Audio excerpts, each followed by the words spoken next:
बोलो श्री गणेश जी महाराज की जय। पहली पूजा तोहार हो गणपति के ललनवा, पहली पूजा तोहार हो गौरी के ललनवा। ब्रह्मा से पहले विष्णु से पहले, ब्रह्मा से पहले विष्णु से पहले, शंकर से पहले तोहार हो गौरी के ललनवा। शंकर से पहले तोहार हो गौरी के ललनवा। पहली पूजा तोहार हो गौरी के ललनवा।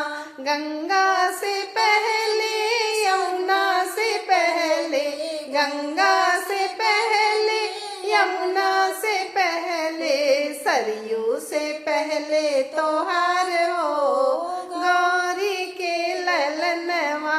सरयू से पहले तोहार हो गौरी के ललनवा। पहली पूजा तोहार हो गौरी के ललनवा। दुर्गा से पहले काली से पहले, दुर्गा से पहले काली से पहले, लक्ष्मी से पहले तोहार हो गौरी के ललनवा। पहली पूजा तोहार हो गौरी के ललनवा।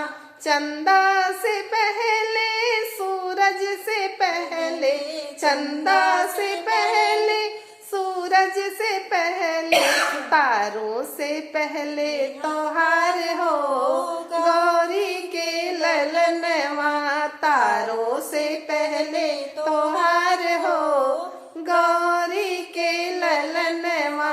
पहली पूजा तोहार हो गौरी के ललनवा। पहली पूजा तोहार हो गौरी के ललनवा। बोलो श्री गणेश जी महाराज की जय।